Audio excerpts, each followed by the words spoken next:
What's up, guys? Today we are setting up the Apex 37 and we're going to try to do some regular skateboarding tricks on this longboard deck. So first off, this deck did not come like this. This was an unfinished version of this with the fiberglass still exposed. So in order to cover up the exposed fiberglass, I used this multi-coat. I actually got this in the trash at UK. The college here was throwing it away, so it's actually really good. It did a great job. It made it feel kind of rubbery and plasticky at the same time, so it's a good paint.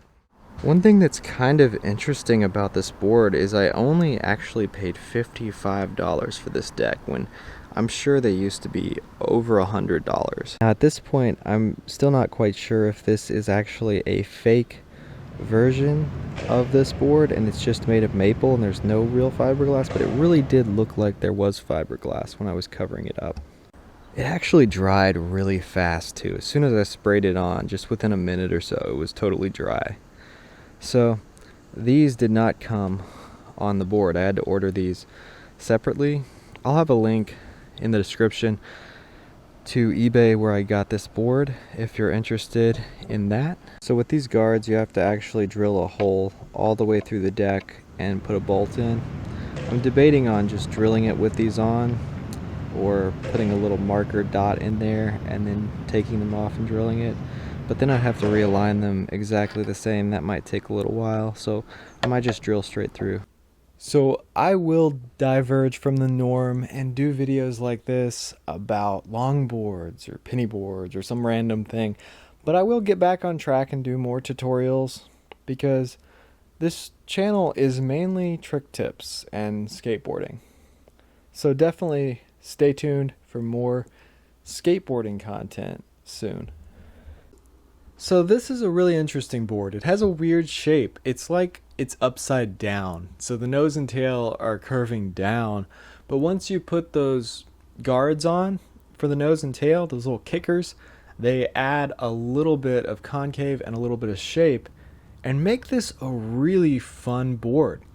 It's actually really good for manuals, flip tricks, stuff like that. For a longboard, I had a lot of fun trying to do flip tricks and no complies and stuff like that on this board, even without grip tape. I still don't have grip tape for this board, but I just enjoyed riding it. It's bouncy, like it's flexible and it absorbs impact. It's really just a fun board for cruising around and for doing tricks.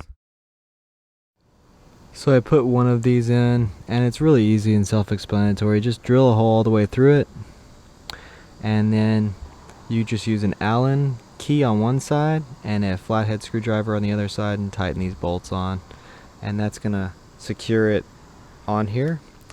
You might want to wear a mask because of the fiberglass in there, and you know that stuff's not too good for you. Make sure you hammer it down all the way. You don't want any of the deck like any holes showing right here. You want it to be secure all the way on there, and you want it to be pretty straight.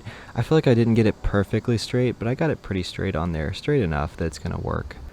So these are the trucks I'm planning on using with this setup, and I'm planning on using these on the top just in case that's fiberglass. I don't want those bolts going into it. Also with those flight boards, I always have a hard time actually going all the way through it and drilling into it, screwing into it, you know. They always kind of sit up and they're not flush.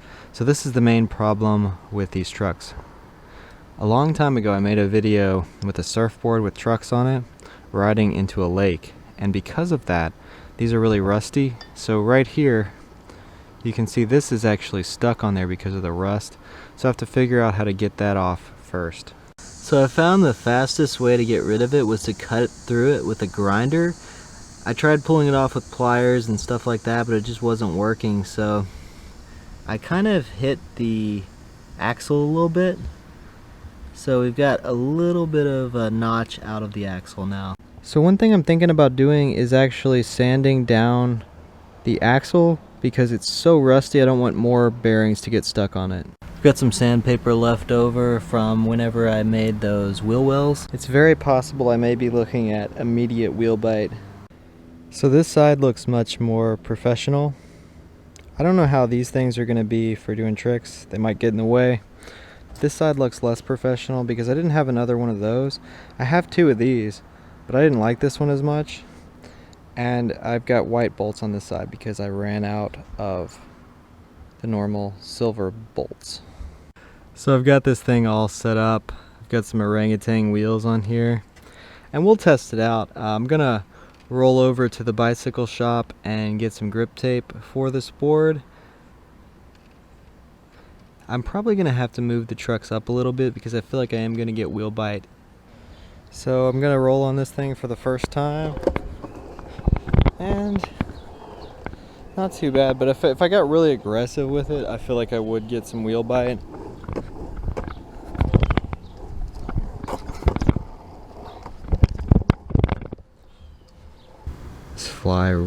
This fly really wanted to be in this shot, so I'm gonna let it be on YouTube.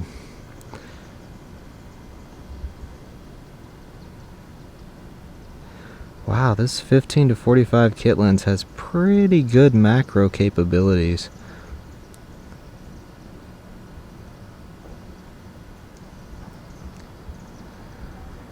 So I'm zoomed all the way in at 45. It's a 70 millimeter full frame equivalent.